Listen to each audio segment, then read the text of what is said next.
찬송가 393장입니다.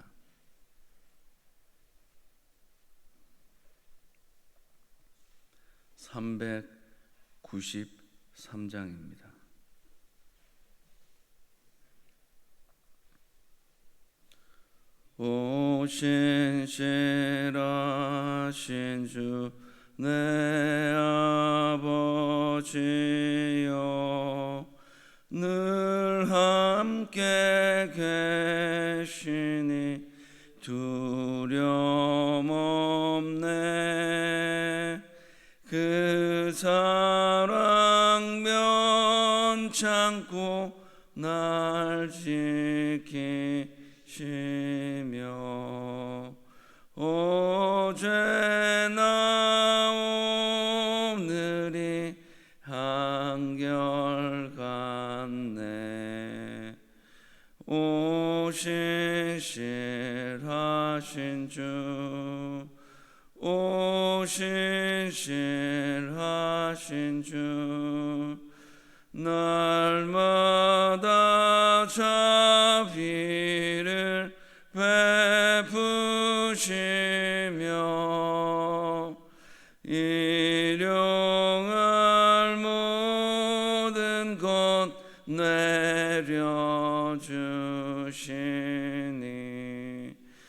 오 신실하신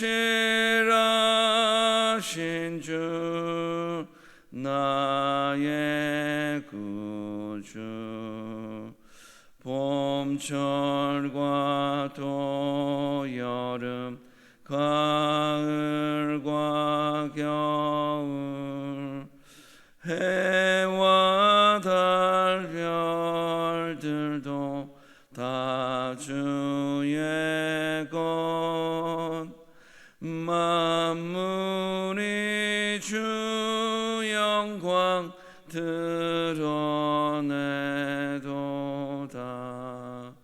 신실한 주 사랑 나타내네. 오 신실하신 주, 오 신실하신 주, 날마다 자비를 베푸시며 일용할 모든 것 내려주시니, 오 신실하신 주 나의 구주, 내 죄를 사하여 안위하시고 주 친히 오셔서 인도하네. 오늘의 힘되고 내일의 소망, 주만이 만복을 내리시네. 오 신실하신 주, 오 신실하신 주, 날마다 자비를 베푸시며 일용할 모든 것 내려주시니, 오 신실하신 주 나의 구주. 아멘. 하나님의 말씀은 잠언 12장 17절에서 28절까지의 말씀입니다. 잠언 12장 17절부터 28절까지 교독하시고 마지막 절을 함께 읽겠습니다. 진리를 말하는 자는 의를 나타내어도 거짓 증인은 속이는 말을 하느니라.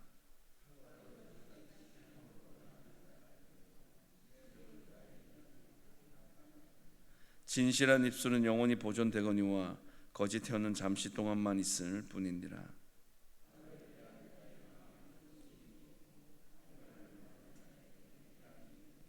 의인에게는 어떤 재앙도 임하지 아니하려니와 악인에게는 앙화가 가득하리라.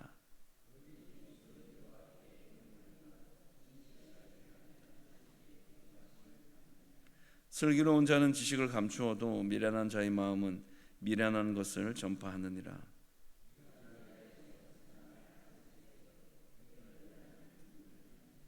근심이 사람의 마음에 있으면 그것으로 번뇌하게 되나 선한 말은 그것을 즐겁게 하느니라.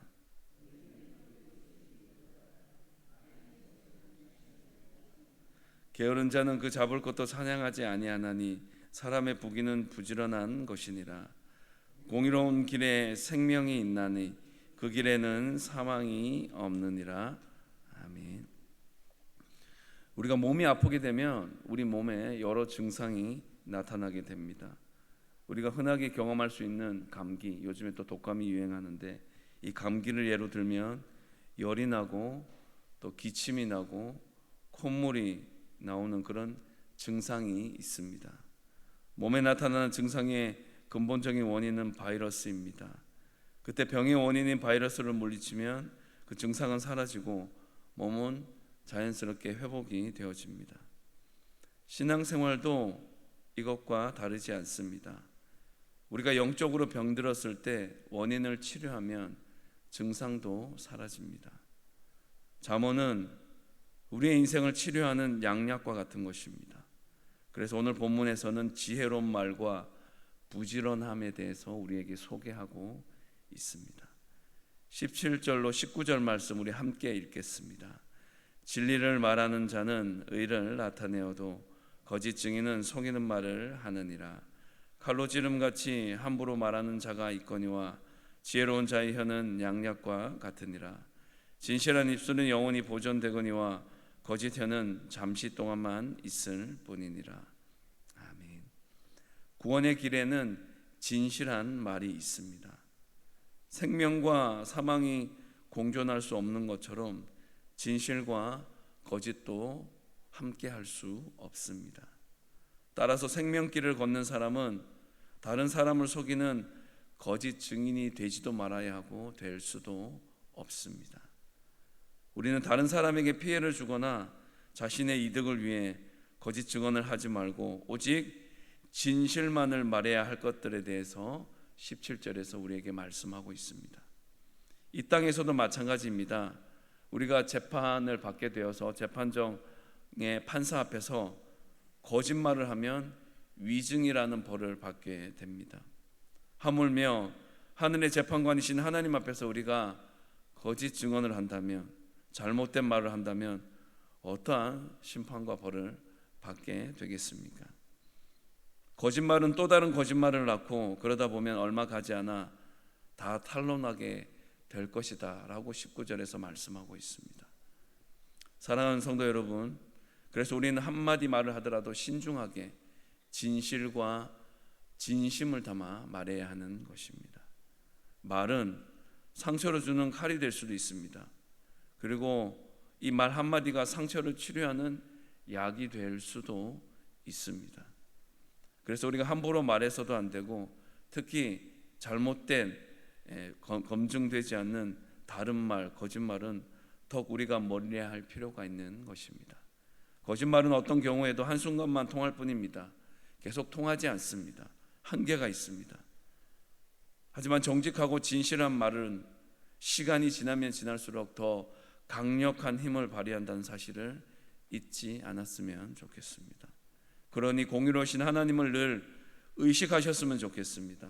언제 어디서나 하나님의 진리의 말씀을 전하고 증거하고 잘 전달하는 그런 진실한 말을 전하는 증인의 삶을 살아가시길 주님의 이름으로 축복합니다. 부디 생명길을 걸어가는 동안 거짓말로 다른 사람들을 아프게 하지 말고 진실한 말로 아픈 사람들을 고치는 치료자의 사명을 잘 감당하시길 주님의 이름으로 부탁을 드립니다. 20절에서 21절 말씀도 함께 읽기 원합니다. 악을 꾀하는 자의 마음에는 속임이 있고 화평을 의논하는 자에게는 희락이 있느니라. 의인에게는 어떤 재앙도 임하지 아니하려니와 악인에게는 앙화가 가득하리라. 그렇습니다. 구원의 길에는 그런 선한 마음이 있습니다.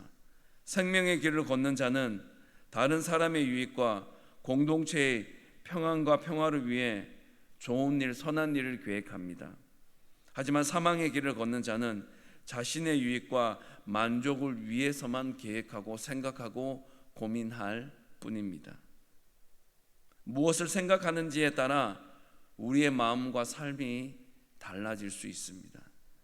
거짓과 목적 달성을 위하여 수단과 방법을 가리지 않는 그런 온갖 모략이나 술책을 생각하는 사람은 결국 마지막에는 자신이 쳐놓은 덫에 그 꾀에 자기가 넘어가게 될 수밖에 없습니다.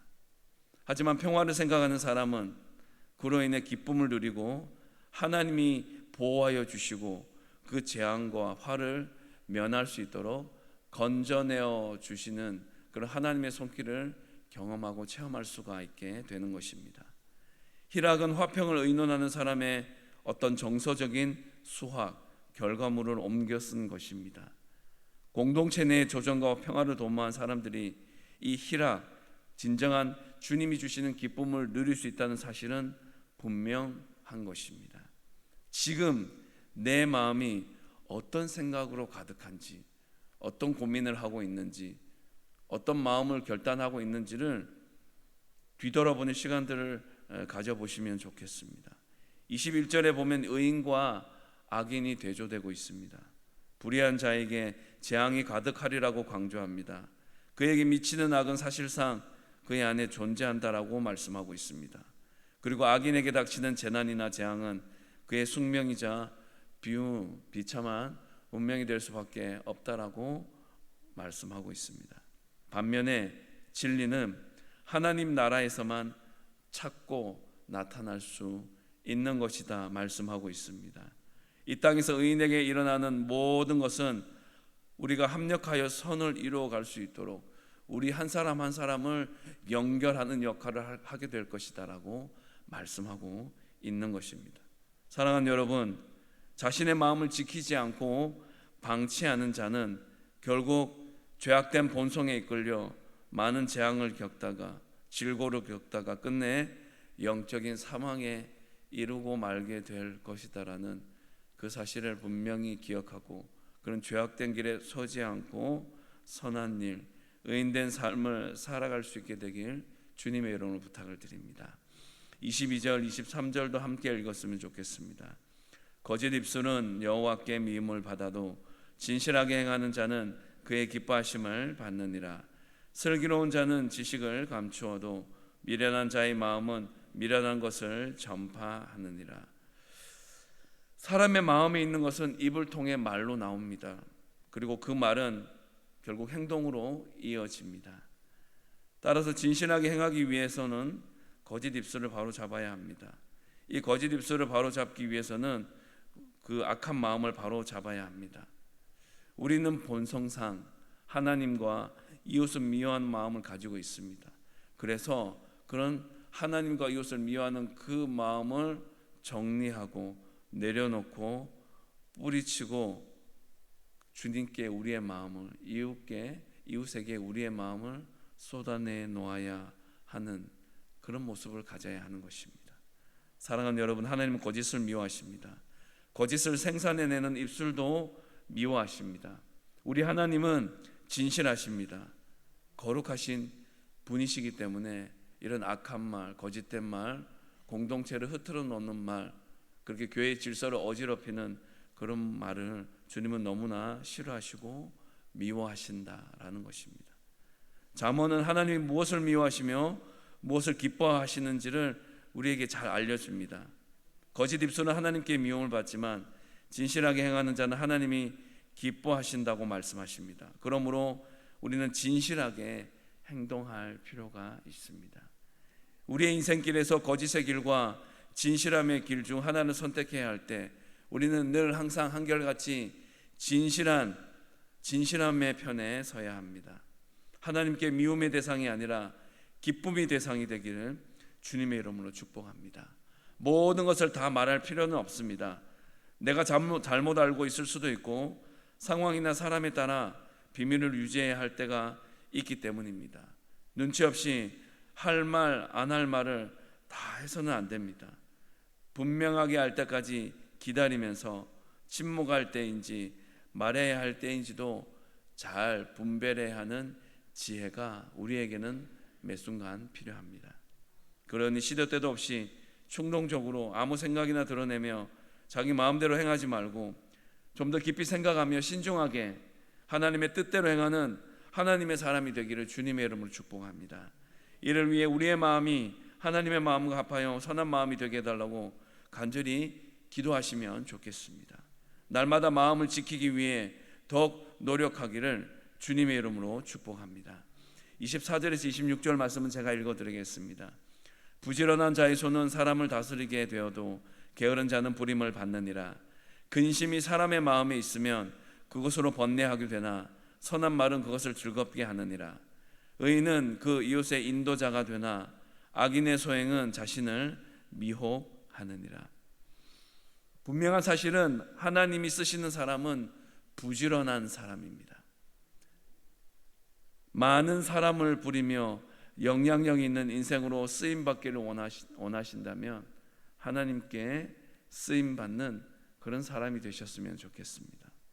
반대로 게으른 사람에게는 자신이 가진 능력을 펼쳐볼 기회조차 주어지지 않는다라고 말씀하고 있습니다. 그는 남에게 부림을 받기만 합니다. 우리 인생의 연약함을 극복하는 방법이 있습니다. 그것은 바로 부지런해지는 것입니다. 사람은 부지런하여 생육하고 번성하여 땅에 충만하도록 지음을 받은 존재라는 것을 우리는 창세기의 말씀을 통해서 잘 알고 있습니다. 부지런함은 하나님이 정하신 창조 원리입니다. 그리고 우리 인간이, 우리 성도들이 참된 회복을 할 수 있는 방법이기도 합니다. 부지런함은 하나님께 쓰임받는 인생을 사는 가장 탁월한 비결이 됩니다. 그러므로 성도인 저와 여러분들은 날마다 부지런함의 능력을 구해야 할 줄 믿습니다.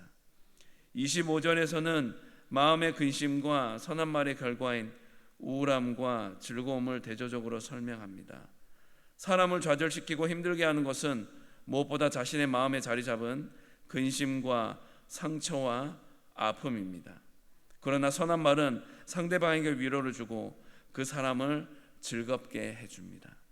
여기서 즐겁게 하다라는 동사는 앞선 20절에 나오는 희락이라는 명사의 동사형으로서 이것을 연결해 보면 선한 말이란 거짓과 악이 없는 말이고 평안과 화평을 그렇게 이끌어가는 말이다 라고 그렇게 정리해 볼 수가 있겠습니다.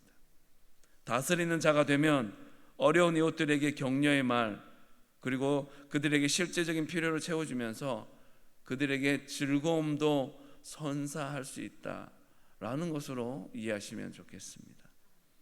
또한 그들에게 따뜻한 사랑을 베풀면서 효과적으로 전도해 그들을 구원으로 인도할 수 있음을 26절에서 잘 말씀해주고 보여주고 있습니다. 사랑하는 여러분, 우리가 작정한 전도 대상자에게 이 24절, 25절, 26절의 말씀을 기억하면서 그렇게 생명을 전하고 사랑을 나누는 그런 한 사람이 되어 보시지 않으시겠습니까? 상대방의 부정적인 말과 행동이 나오지 않도록 격려하고 칭찬하고 사랑을 담은 베풀음을 지속적으로 그게 실천할 수만 있다면, 그렇게 행동하는 분은 세상에 속한 바 되지 않고 하나님께 속한 새로운 한 가족이 될 줄 믿습니다. 이 귀한 영혼 구원의 사명을 이루어가기 위해 부지런함과 게으름 사이에서 갈팡질팡하지 말고 변함없이 더욱 부지런한 자가 되기를 주님의 이름으로 축복합니다. 마지막 27절 28절 함께 읽겠습니다. 게으른 자는 그 잡을 것도 사냥하지 아니하나니 사람의 부귀는 부지런한 것이니라. 공의로운 길에 생명이 있나니 그 길에는 사망이 없느니라. 게으른 자는 마땅히 잡을 것도 사냥하지 않습니다. 사냥감이 있어도 쳐다만 볼 뿐 움직이지 않습니다. 그러나 부지런한 자는 부귀를 얻는다고 말씀하고 있습니다. 잠언은 게으른 자와 부지런한 자가 당하는 결과를 비교하며 우리에게 교훈하고 있습니다.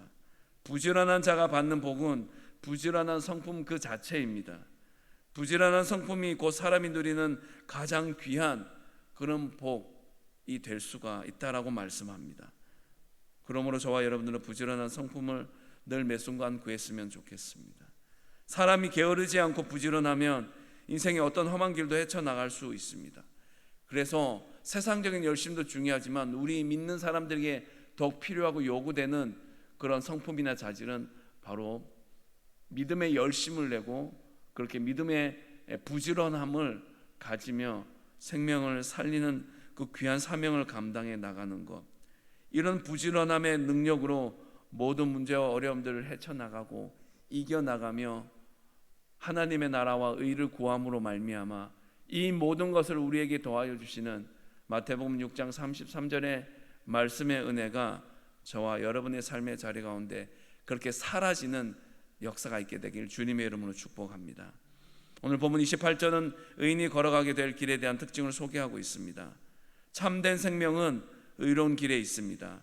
생명은 공동체 안에서 성실히 행하고 다른 사람들을 섬기는 삶을 이루어가는 것인 의에 있다라고 말씀하고 있습니다. 사람은 정의를 따를 때 과실을 피할 수 있습니다. 사랑하는 성도 여러분, 정의를 수행하는 삶에는 형통함이 반드시 따르게 됩니다.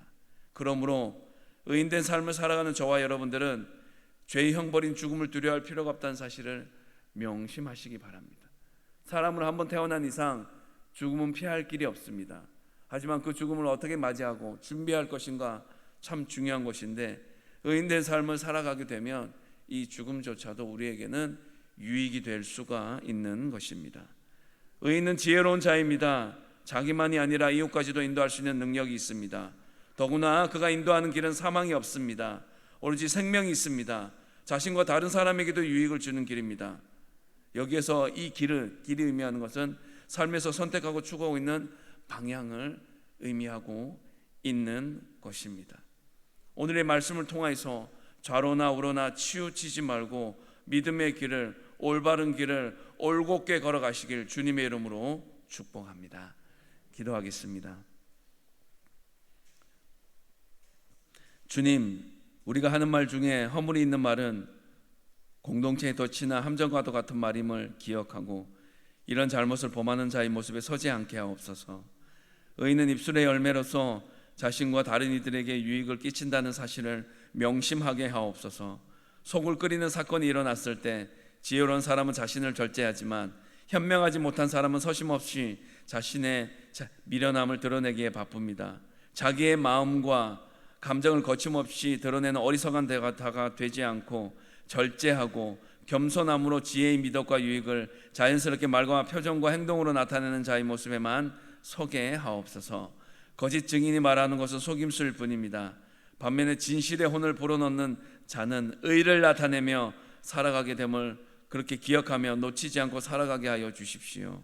사람이 생각 없이 떠드는 잡담이 파괴적이고 살인적인 결과를 낳을 수 있음을 잊지 않고 한 사람을 살리기 위해 격려하고 칭찬하고 사랑을 담은 구제의 실천에 더욱 힘쓰는 자가 되게 하여 주시옵소서.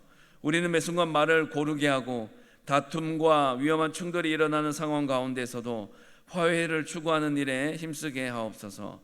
진실한 말은 양약과 같아서 치유가 필요한 자에게 필수적입니다. 또 진실에는 지속성과 신뢰성, 안정성이 있다라고 합니다. 주님, 그러므로 우리가 허황된 말은 눈 깜짝할 동안만 존재할 수 있음을 깨달아 바르게 분별할 수 있는 지혜를 갖추게 하여 주시옵소서. 허위는 사실을 꼬아 실제로 왜곡할 수 있음을 알게 하여 주시옵소서. 여호와의 기뻐하심은 진실을 말하는 자를 넘어 진실을 따라 행동하는 자에게 있음을 분명하게 고백하는 삶의 자리가 있게 하여 주시옵소서. 너는 말씀을 행하는 자가 되고 듣기만 하여 자신을 속이는 자가 되지 말라는 야고보서의 말씀을 마음판에 새겨서 한 영혼을 옳은 길로 인도하는 의인으로 온전히 세워져 가게 하옵소서.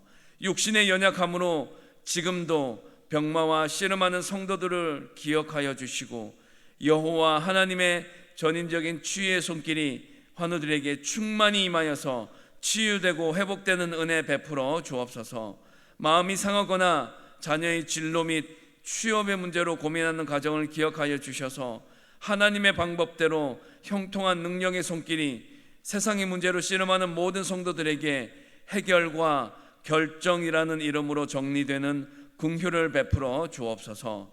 이제 곧 다가오는 효성 사랑 나눔 바자회 가운데 전도 대상자, 장기 결석자, 기존 신자들이 함께 어우러져 화합과 교제의 장이 풍성하게 펼쳐지게 하옵소서. 이를 동력으로 삼아 11월 13일부터 18일 한 주간 동안 특별 새벽 기도회로 한 영혼에 대한 고도의 집중된 영적 응집력을 기도로 거침없이 풀어내기 원합니다. 모든 성도들이 새벽을 깨우게 하옵소서. 하나됨의 모범을 행동으로 실천하는 성도들이 더 많아지게 하옵소서. 11월 19일 주일, 이날이 하나님이 우리 모두를 통해 어떻게 일하시고 역사하셨는지를 분명히 확인하고 고백하는 은혜와 감격의 현장이 되기를 소망합니다. 주님, 이 모든 일에 강력한 성령의 기름 부으심의 능력만이 선포되게 하옵소서. 우리 주 예수 그리스도의 이름으로 기도합니다. 아멘. 하늘에 계신 우리 아버지, 아버지의 이름을 거룩하게 하시며 아버지의 나라가 오게 하시며 아버지의 뜻이 하늘에서와 같이 땅에서도 이루어지게 하소서. 오늘 우리에게 일용할 양식을 주시고 우리가 우리에게 잘못한 사람을 용서하여 준 것 같이 우리 죄를 용서하여 주시고 우리를 시험에 빠지지 않게 하시고 악에서 구하소서. 나라와 권능과 영광이 영원히 아버지의 것입니다. 아멘.